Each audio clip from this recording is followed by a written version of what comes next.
നമസ്കാരം. എന്തൊക്കെയുണ്ട് വിശേഷങ്ങൾ? എല്ലാവർക്കും സുഖം തന്നെയെന്ന് വിശ്വസിക്കുന്നു. ഞങ്ങളിവിടെ സുഖമായിരിക്കുന്നു. നിങ്ങളെല്ലാവരും സേഫ് ആണെന്നും അതുപോലെ തന്നെ ഹെൽത്തി ആണെന്നും വിശ്വസിക്കുന്നു. അപ്പോൾ ഞാൻ വന്നിരിക്കുന്നത് ഒരു ഈസി ആയിട്ടുള്ള ചോക്ലേറ്റ് കേക്കിൻ്റെ റെസിപ്പി ആയിട്ടാണ്. അപ്പോൾ ചോക്ലേറ്റ് കേക്ക് എന്ന് പറയുമ്പോൾ നമുക്ക് പലതരത്തിൽ ചെയ്യാൻ പറ്റും അല്ലേ? പക്ഷേ ഇന്ന് ഞാൻ ചെയ്തിരിക്കുന്നത് വളരെ എളുപ്പത്തിൽ, അതേസമയം അത്രയും ടേസ്റ്റി ആയിട്ടുള്ള അവനൊന്നും ഉപയോഗിക്കാതെ നമുക്ക് ഏതൊരു കൊച്ചു കുട്ടിക്കും ചെയ്യാൻ പറ്റുന്നൊരു കേക്ക്. അപ്പോൾ നിങ്ങൾ തയ്യാറാക്കി നോക്കുക. അതിനുശേഷം ഇഷ്ടമായിട്ടുണ്ടെങ്കിൽ തീർച്ചയായിട്ടും വീഡിയോ ഒന്ന് ഷെയർ ചെയ്യുക, നമ്മളൊന്ന് സപ്പോർട്ട് ചെയ്യുക. ചെയ്യുന്നുണ്ട് എനിക്കറിയാം, എന്നാലും കൂടുതൽ സപ്പോർട്ട് ഞാൻ പ്രതീക്ഷിക്കുന്നു. അതുപോലെ തന്നെ ഇന്നലെ ഇട്ടിട്ടുണ്ടായിരുന്ന ദാൽ മഖ്നി ഒരുപാട് പേര് കണ്ടിട്ടില്ല. അപ്പോൾ നമ്മൾ കറികൾ ഇടുമ്പോൾ നിങ്ങൾ എന്തുകൊണ്ട് കാണാത്തതെന്ന് എനിക്ക് മനസ്സിലാവുന്നില്ല. കാരണം സ്വീറ്റ്സ് ഇടുമ്പോൾ നിങ്ങൾ ഒരുപാട് പേര് കാണുന്നുണ്ട്, അതിന് ഒരുപാട് സന്തോഷം. ചപ്പാത്തിയുടെ കൂടെ അല്ലെങ്കിൽ ചോറിൻ്റെ കൂടെയുള്ള കറികൾ നിങ്ങളൊന്ന് കണ്ടു നോക്കുക, ഉണ്ടാക്കി നോക്കാൻ മറക്കരുത്. അതുപോലെ തന്നെ എനിക്കൊരു കാര്യം പറയാനുള്ളത് എന്താണെന്ന് വെച്ച് കഴിഞ്ഞാൽ, ഞാൻ ഓരോ വീഡിയോയിലും ആ റെസിപ്പീനെ സംബന്ധിച്ചുള്ള എനിക്കറിയാവുന്ന കൊച്ചു കൊച്ചു ടിപ്സും ഷെയർ ചെയ്യുന്നുണ്ട്. അപ്പോൾ ആദ്യം മുതൽ അവസാനം വരെ ആ വീഡിയോ കണ്ടു കഴിഞ്ഞാൽ മാത്രമാണ് അതിലുള്ള ടിപ്സ് നിങ്ങൾക്ക് കിട്ടുള്ളൂ. എങ്കിൽ മാത്രമാണ് ഒരു പെർഫെക്റ്റ് ആയിട്ടുള്ള റെസിപ്പി നിങ്ങൾക്ക് ഉണ്ടാക്കിയെടുക്കാൻ പറ്റുള്ളൂ കേട്ടോ. അപ്പോൾ ഒട്ടും താമസിക്കേണ്ടത് നമുക്ക് എങ്ങനെയാണ് ടേസ്റ്റി ആയിട്ടുള്ള ചോക്ലേറ്റ് കേക്ക് തയ്യാറാക്കാം എന്ന് നോക്കിയിട്ട് വരാം. ഓക്കെ, അപ്പോൾ നമുക്ക് നമ്മുടെ കേക്ക് ഉണ്ടാക്കിയാലോ?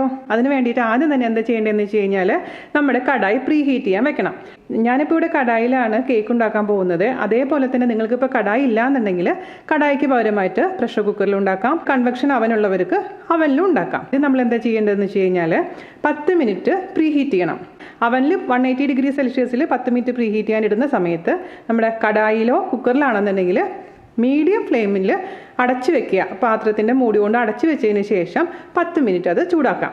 അതിനുശേഷം മാത്രമാണ് അതിലോട്ട് നമ്മുടെ കേക്കിൻ്റെ ബാറ്റർ നിറച്ചിട്ടുള്ള ടിന്ന് വെക്കാൻ പാടുള്ളൂ. അപ്പോൾ അതിന് വേണ്ടിയിട്ട് ഞാനിവിടെ ഒരു കടായി എടുത്തിട്ടുണ്ട്. അത് മീഡിയം ഫ്ലെയിമിൽ തീ വയ്ക്കുക. അതിനുശേഷം അടച്ച് 10 മിനിറ്റ് പ്രീ ഹീറ്റ് ചെയ്യുക. ആ സമയം കൊണ്ട് നമുക്ക് ഈ കേക്കിലോട്ടുള്ള ബാറ്ററൊക്കെ റെഡിയാക്കാൻ തുടങ്ങാം. ഓക്കെ, ഞാനിപ്പോൾ ഇവിടെ ഒരു കേക്ക് ടിന്ന് റെഡിയാക്കി വെച്ചിട്ടുണ്ട്. എൻ്റെ അടുത്ത് ബേക്കിംഗ് പേപ്പർ ഉണ്ടായിരുന്നില്ല, അതുകൊണ്ട് ഞാനിതിൽ കുറച്ച് വെണ്ണ തടവിയതിന് ശേഷം കുറച്ച് മൈദ ഇട്ടിട്ട് തട്ടി വെച്ചിരിക്കുന്ന ടിന്നാണ്. അപ്പം ഇങ്ങനെ ചെയ്താലും മതി. ഇതിൻ്റെ അടിയിലൊന്നും പാത്രത്തിലൊന്നും കേക്ക് പിടിക്കില്ല. പാർച്ച്മെൻറ്റ് പേപ്പർ ഉണ്ടെന്നുണ്ടെങ്കിൽ നിങ്ങൾ അത് വെട്ടി വെച്ചോളൂ കേട്ടോ.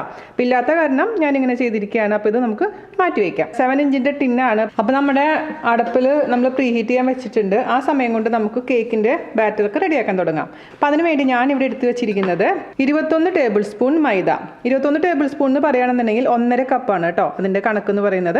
അപ്പോൾ അതിൻ്റെ ഡീറ്റെയിൽ ആയിട്ടുള്ള മെഷർമെൻറ്റ്സ് എല്ലാം ഞാൻ ഡിസ്ക്രിപ്ഷൻ ബോക്സിൽ തരാം. നിങ്ങൾക്ക് ടേബിൾ സ്പൂൺ കണക്കും അതേപോലെ തന്നെ കപ്പിൻ്റെ കണക്കാണെന്നുണ്ടെങ്കിൽ കറക്റ്റായിട്ട് ഞാൻ തരാം. അപ്പോൾ 1.5 കപ്പ് മൈദ ഞാനിവിടെ എടുത്ത് വെച്ചിട്ടുണ്ട്.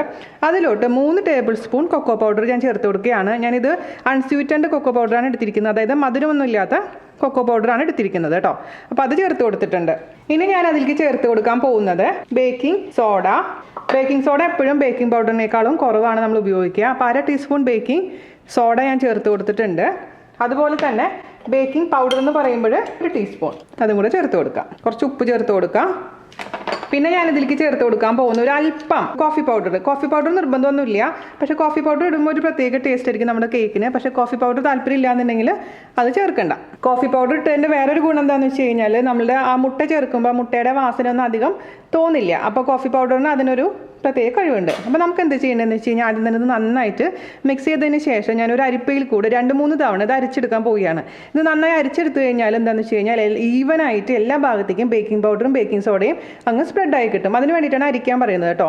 ഞാനിപ്പോൾ ഇവിടെ അരിച്ചെടുത്ത് വെച്ചിട്ടുണ്ട്. പിന്നെ ഒരു കാര്യം പറയാൻ മറന്നുപോയി, ഞാനിപ്പോൾ ഇതിലേക്ക് ഇട്ടത് ഇൻസ്റ്റൻ്റ് ആയിട്ടുള്ള കോഫിയാണ്. ഞാൻ പറഞ്ഞ പോലെ കോഫീൻ്റെ അരിക്കുമ്പോൾ തരിതരിയായിട്ട് ഫീൽ ചെയ്യുന്നുണ്ട്. അതൊന്ന് പൊടിച്ചിട്ട് ഇടുകയാണെങ്കിൽ നല്ലത് കേട്ടോ. ഞാനിത് അരിച്ചപ്പോൾ കുറച്ച് കട്ട പോലെ അരിപ്പയിൽ വന്നപ്പോൾ ജസ്റ്റ് അതൊന്ന് പൊടിച്ച് കൊടുത്തിട്ടാണ് ഇട്ട് കൊടുത്തിരിക്കുന്നത്. അപ്പോൾ പെട്ടെന്ന് തന്നെ അലിഞ്ഞ് കിട്ടും. അപ്പോൾ ഞാനിവിടെ ഉപയോഗിച്ചിരിക്കുന്നത് 250 ml സ്റ്റാൻഡേർഡ് മെഷറിംഗ് കപ്പാണ് കേട്ടോ. അപ്പോൾ നിങ്ങൾ ഏത് കപ്പിലാണ് ഉപയോഗിക്കുന്നത് എല്ലാം അത് ആ ഒരു കപ്പിൽ തന്നെ അളവ് എടുത്തു കഴിഞ്ഞാൽ മതിയാവും. അല്ലാണ്ട് 250 ml മെഷറിംഗ് കപ്പ് വേണമെന്നൊരു നിർബന്ധമില്ല. അപ്പോൾ നിങ്ങളുടെ അടുത്ത് 240 ml മെഷറിംഗ് കപ്പ് ആണെന്നുണ്ടെങ്കിൽ എല്ലാതും ആ ഒരു കപ്പിൽ തന്നെ അളന്നെടുത്താൽ മതിയാവും. അപ്പോൾ നമുക്കിത് മാറ്റി വയ്ക്കാം. ഇനി ഞാൻ എന്താ ചെയ്യാൻ പോകണമെന്ന് വെച്ച് കഴിഞ്ഞാൽ, 2 മുട്ട എടുത്തിട്ടുണ്ട്. ഇത് റൂം ടെമ്പറേച്ചറിലുള്ള മുട്ടയാണ്, ഫ്രിഡ്ജിലുള്ള വെച്ചിട്ടുള്ള മുട്ടയല്ല. ഫ്രിഡ്ജിൽ വെച്ചിട്ടുണ്ടെന്നുണ്ടെങ്കിൽ നിങ്ങൾ പുറത്തെടുത്ത് നേരത്തെ വെക്കാൻ മറക്കരുത് കേട്ടോ. അപ്പോൾ ഈ ഒരു 2 മുട്ട ഞാനൊരു മിക്സിയുടെ ജാറിലോട്ട് പൊട്ടിച്ചൊഴിക്കാൻ പോവുകയാണ്. ജാറിൽ ഇടുന്നൊരു നിർബന്ധമില്ല കേട്ടോ.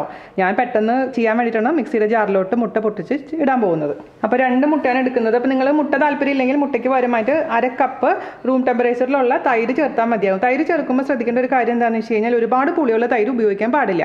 അപ്പോൾ 2 മുട്ട ഞാൻ ഇതിലേക്ക് പൊട്ടിച്ച് ചേർത്ത് കൊടുത്തിട്ടുണ്ട്. ഇനി ഞാൻ ഇതിലേക്ക് ചേർത്ത് കൊടുക്കാൻ പോകുന്നത് പഞ്ചസാരയാണ്. ഞാനിവിടെ 13 ടേബിൾ സ്പൂൺ പഞ്ചസാര അളന്ന് വെച്ചിട്ടുണ്ട്. അതായത് 1 കപ്പ് പ്ലസ് 3 ടേബിൾ സ്പൂൺ. അപ്പോൾ 13 ടേബിൾ സ്പൂൺ പഞ്ചസാര ഞാൻ ഇതിലേക്ക് ചേർത്ത് കൊടുക്കുകയാണ്. ഇനി ഞാനിത് നന്നായിട്ടൊന്ന് അടിച്ചിട്ട് കൊണ്ടുവരാം. അപ്പോൾ മുട്ടയും പഞ്ചസാരയും കൂടെ അടിച്ചതിന് ശേഷം ഹാൻഡ് ബീറ്റർ ഉണ്ടെന്നുണ്ടെങ്കിൽ അത് വെച്ച് ചെയ്തോളൂ കേട്ടോ. ഇതൊന്നും ഇല്ലാത്തവർക്ക് വേണ്ടിയിട്ടാണ് ഇങ്ങനെ എളുപ്പത്തിൽ കാണിച്ചു തരുന്നത്. അപ്പോൾ മുട്ടയും പഞ്ചസാരയും കൂടെ നന്നായിട്ട് നടിച്ചതിന് ശേഷം ഞാൻ കൊണ്ടുവരാം. ഇനി ഇതിലേക്ക് നമ്മൾ ഓയിൽ ഒഴിച്ചു കൊടുക്കാൻ പോവുകയാണ്. ഓയിൽ ആദ്യമേ ഒഴിച്ചു കൊടുക്കുകയാണെങ്കിൽ എന്ത് പറ്റുമെന്ന് വെച്ച് കഴിഞ്ഞാൽ പഞ്ചസാര അടിയില്ല മര്യാദയ്ക്ക്. അതുകൊണ്ടാണ് അവസാനം നമ്മൾ ഓയിൽ ഒഴിച്ചു കൊടുക്കുന്നത്. ഞാനിവിടെ 1/2 കപ്പ് ഓയിലാണ് എടുത്തിരിക്കുന്നത്. അതായത് 125 ml ഓയിൽ, അതായത് 8-8.5 ടേബിൾ സ്പൂണോളം ഓയിൽ ഉണ്ടാവും. നിങ്ങൾ ഓയിലിന് പകരമായിട്ട് മെൽറ്റഡ് ആയിട്ടുള്ള ചൂടില്ലാത്ത ബട്ടർ വേണമെങ്കിൽ ചേർത്ത് കൊടുക്കാം. ഇനി നമുക്ക് ഇതിലേക്ക് ചേർത്ത് കൊടുക്കേണ്ടത് 1.5 ടീസ്പൂണോളം വാനില എസൻസ് ആണ്. അതൊരു നല്ല ഫ്ലേവറിന് വേണ്ടിയിട്ട്. അപ്പോൾ അത് ചേർത്ത് കൊടുത്തിട്ടുണ്ട്. അതും കൂടെ എല്ലാം കൂടി ചേർത്തിട്ട് നന്നായിട്ട് വീണ്ടും ഒന്ന് അടിച്ചിട്ട് കൊണ്ടുവരാം. അത് അടിച്ചിട്ടുണ്ട്. അത് നമുക്കൊരു ബൗളിലോട്ട് ഒഴിച്ചു കൊടുക്കാം.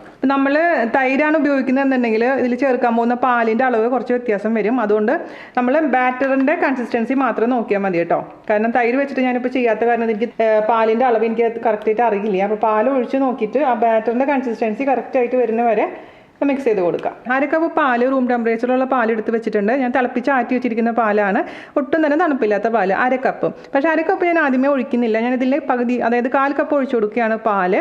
നിങ്ങൾക്കിപ്പോൾ പാല് അലർജി ആണെന്നുണ്ടെങ്കിൽ പാലിന് പകരമായിട്ട് വെറും വെള്ളം ചേർത്ത് കൊടുത്താലും മതിയാകും.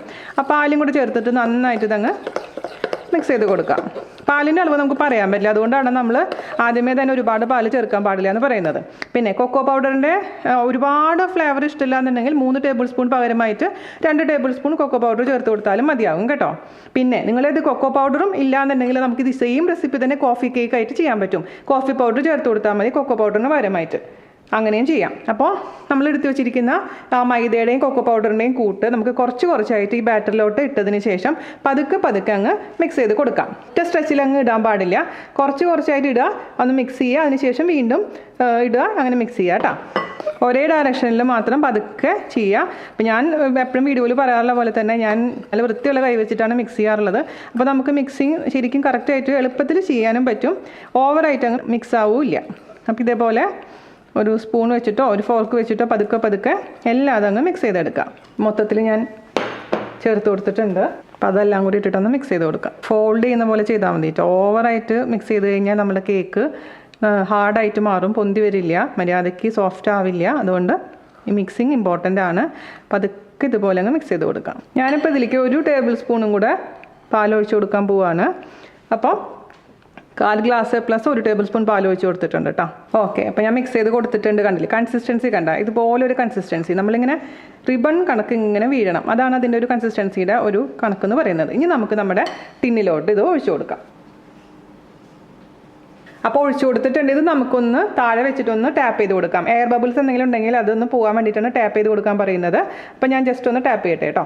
ഓക്കെ, ടാപ്പ് ചെയ്ത് കൊടുത്തിട്ടുണ്ട്. ഇനി നമ്മൾ എന്താ ചെയ്യേണ്ടതെന്ന് വെച്ച് കഴിഞ്ഞാൽ എന്തെങ്കിലും ഒരു മെറ്റൽ റിങ്ങോ എന്തെങ്കിലും ആ പാത്രത്തിൻ്റെ നമ്മൾ പ്രീ ഹീറ്റ് ചെയ്യുന്ന പാത്രത്തിലോട്ട് ഇറക്കി വെക്കണം. അല്ലാതെ ഡയറക്റ്റായിട്ട് നമ്മൾ കേക്കിൻ്റെ ടിന്ന് ആ പാത്രത്തിൽ ഇറക്കി വെക്കാൻ പാടില്ല.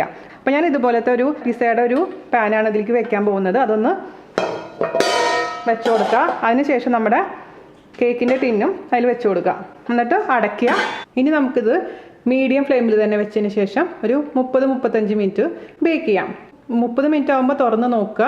അതിനുശേഷം കുക്കായിട്ടില്ല എന്നുണ്ടെങ്കിൽ വീണ്ടും അടച്ചു വെച്ചിട്ട് കുക്ക് ചെയ്യുക. ഓക്കെ, അപ്പോൾ ഓരോ അടുപ്പനുസരിച്ചും കുക്കിംഗ് ടൈമിൽ വ്യത്യാസം വരും, അതായത് ബേക്കിംഗ് ടൈമിൽ വ്യത്യാസം വരും. നിങ്ങളുടെ കേക്ക് അനുസരിച്ച് അത് നോക്കുക. കേക്കിൻ്റെ പാത്രം ഒരിക്കലും ഇടയ്ക്കിടയ്ക്ക് ഓപ്പൺ ചെയ്ത് നോക്കാൻ പാടില്ല.